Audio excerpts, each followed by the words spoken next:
Ребят, всем привет! Уже была тема на канале про замену штока в гидроцилиндре. Но вот не могу опять не заснять, потому как все равно чуть-чуть ситуация новая. Теперь мы уже в Японии находимся.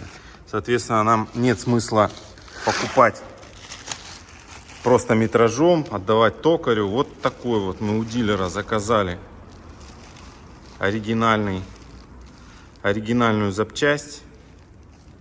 Вот такая красота пришла. Дилер у нас тут рядышком. И вот, собственно, почему. Экскаватор Kubota U30-5 с телескопом причем. И, как я уже много раз говорил, беда всех экскаваторов с маленькой наработкой — это гниющий вот основной шток цилиндра. Потому что копает мало, плюс на максимальную глубину тоже редко. И вот чаще всего он, конечно, начинает страдать. Вот такая проблемка у нас появилась. У экскаватора наработка 700 моточасов. Соответственно, вылез вот такой косяк. Честно говоря, если бы я работал сам, я бы просто полирнул и вообще не стал бы заморачиваться. Ну, может быть, чуть-чуть чаще, конечно, бы пришлось менять манжету, хотя я очень сильно в этом сомневаюсь. Но так как экскаватор на продажу, все хотят, вот, чтобы все было в идеале, поэтому проще заменить, чем объяснять или доказывать. В общем, сейчас будем менять, процесс весь заснимем. Вот обратите внимание, когда цилиндр ни разу не разбирался, вот здесь под гайкой есть вот такая шайба. Она всегда с одной или с нескольких сторон чуть-чуть загнута, чтобы, ну, типа гайка сама не открутилась. Вот видите, чуть-чуть подзагнута. Поэтому, чтобы вам легче было откручивать, вот сюда назад ее чуть-чуть забейте, сделайте, чтобы ровно, чтобы она не цеплялась за грани гайки. И вам тогда будет легче откручивать. Использовать можно вот как либо специальные ключи, да, они есть в продаже. Кто не может найти, можно просто газовым ключом. Если уж совсем тяжело, тогда можно просто пробовать зубилом. В принципе, тоже у людей получается просто зубилом потихонечку долбить. Ну, не острым зубилом, конечно же. И тоже можно открутить эту гайку. Само собой, труба, без нее никуда. С первого раза очень редко получается прям крутануть.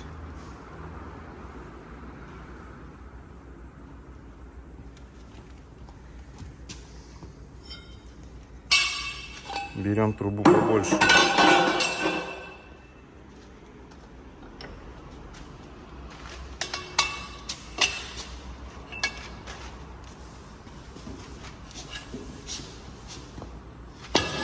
Вот так вот. Большая труба решает. Обязательно иметь емкости, чтобы слить гидравлику. Шланги вот эти надо будет открутить.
Так, мы подвязали, чтобы у нас не упал цилиндр. Все, выбиваем верхний палец.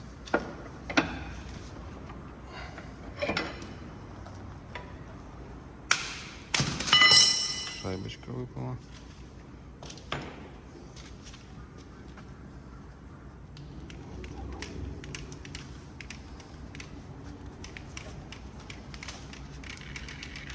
обязательно всегда надо что-нибудь подстилать, чтобы не загадиться маслом. Газетки мы аккуратненько выкинем, все протрем.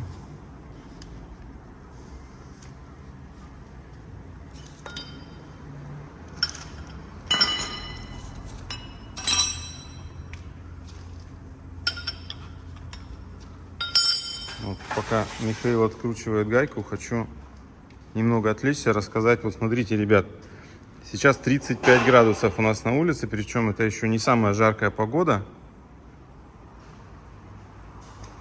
И на что хочу обратить внимание. Очень многие, замечаю я, да, работают у нас с поднятыми капотами, либо вообще со снятыми капотами.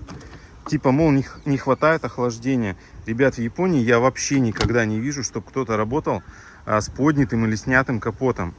Охлаждение всегда на высшем уровне, все предусмотрено, все работает.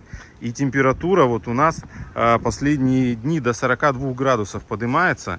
Тем не менее, все работают, вся техника работает, ничего не перегревается. Поэтому просто меняйте термостаты, промывайте радиаторы, и будет вам счастье.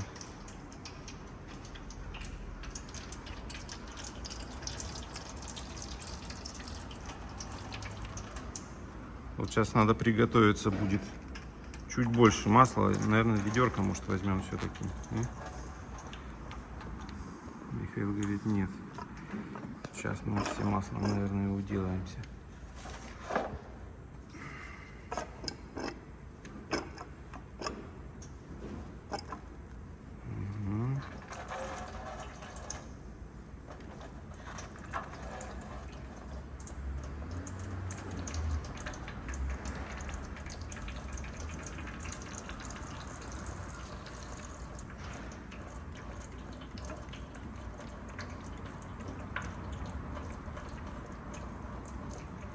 Сейчас не торопись.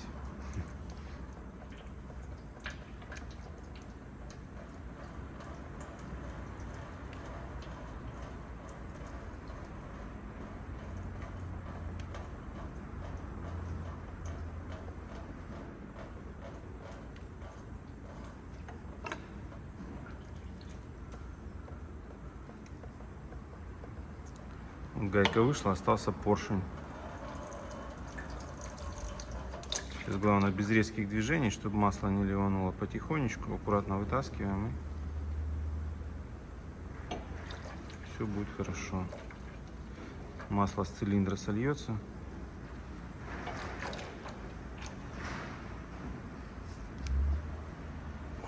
Все, вот такая вот штуковина у нас вылезла. Сейчас надо будет выкрутить стопорный шестигранник с гайки перед тем, как начать откручивать. И обратите внимание, обязательно под ним очень часто, практически всегда бывает еще шарик, металлический шарик. Обязательно также его вытряхните под шестигранником, потому что если этого не сделать, резьбу вы просто убьете.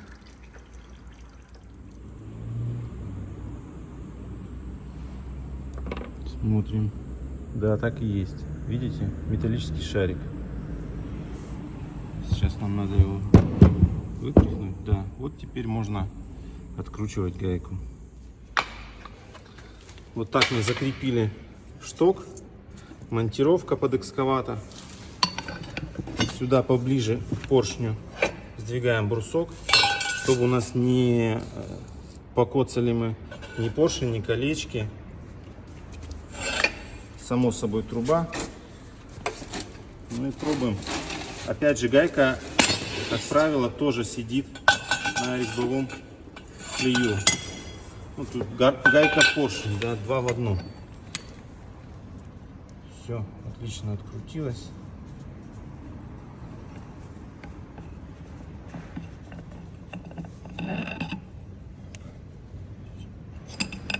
Обязательно запоминайте, в каком порядке все стояло. Сейчас дополнительно заменим еще грязесъемник и манжет. На поршне трогать ничего не будем. И собираем в обратном порядке. Сравниваем детали, не ошибся ли дилер случайно. Ну, визуально прям все одинаковая, и длина, и диаметры. Визуально все совпадает. Сейчас нам надо вытащить грязесъемник. Он визуально вроде, да хотя нет, он уже не хороший, уже потресканный. Манжета также все равно, она вроде и не пропускала, но тем не менее лучше ее поменять, раз уже разобрали. Манжеты и грязесъемники у нас всегда в ассортименте, потому что это расходник. Мы всегда берем впрок. Грязесъемник, скорее всего, вот он, да не скорее всего, вот он, новенький. Сейчас все поменяем. Можно особо не церемониться, отвертку забиваем, нам сохранять его не обязательно. И вот так вытаскиваем. Все, здесь перед установкой почистим, грязь протрем. То же самое и с внутренней манжетой. Отвертку или шило втыкаем и выковыриваем.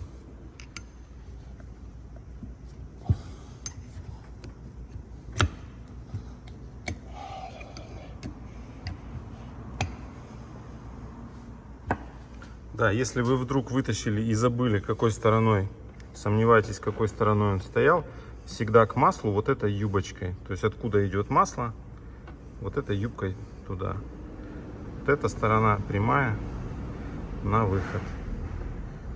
Циферки здесь всегда есть. Все тщательно промываем, протираем. Вот мы уже подобрали по размеру.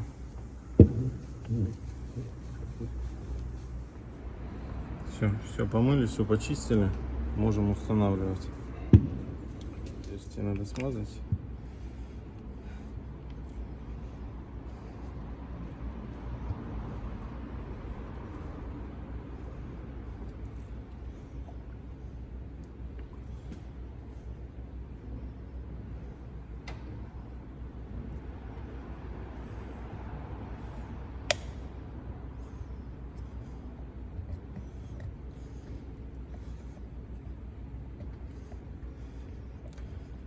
Манжету можно вставлять руками. Если чуть жесткая, можете подогреть в горячей воде или феном строительным.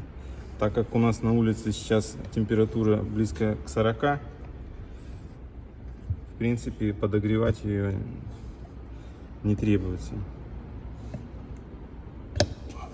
Она достаточно мягкая и эластичная.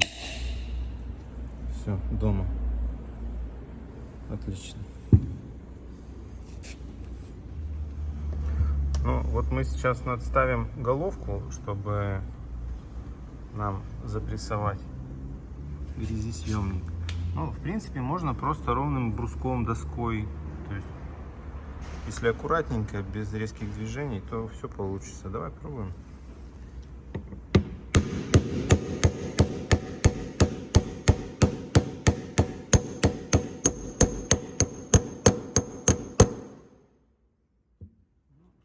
Все, он на месте.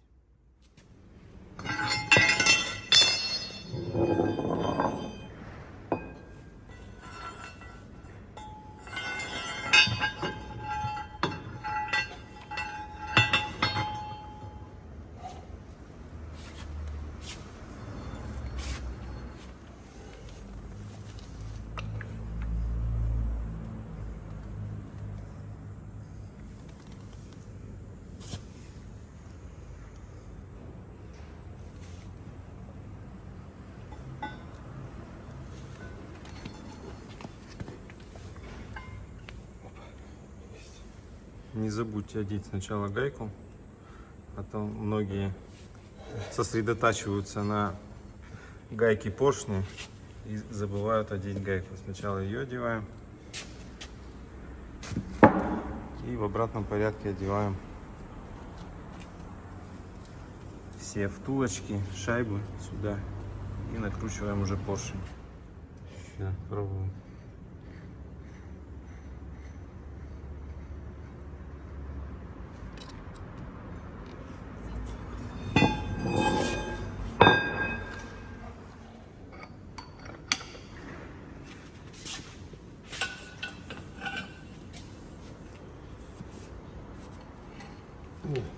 Давай.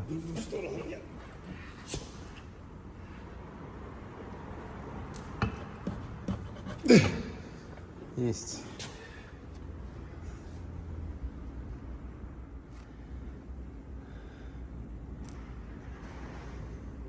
Все, закручиваем.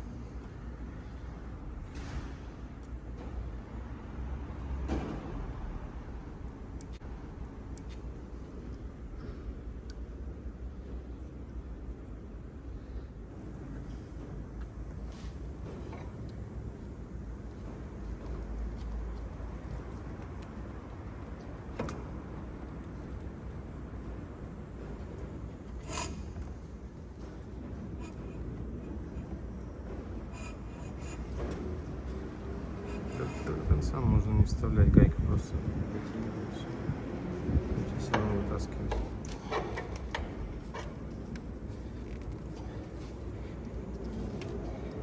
Ну, собственно, все. В обратном порядке все собираем. Гайку затягиваем, шланги подсоединяем. И самый главный вопрос, очень часто мне его задают, как прокачать гидроцилиндр после разбора. Ребят, никак. Не надо его прокачивать, все прокачается само по системе. Просто воздух прогонит. Вам единственную операцию надо до конца втянуть шток и вытащить также просто нажатием джойстика. То есть сделать операцию от и до конца, и все прокачается, дополнительно ничего делать не надо. Все, подписывайтесь на канал, ставьте лайки, всем пока.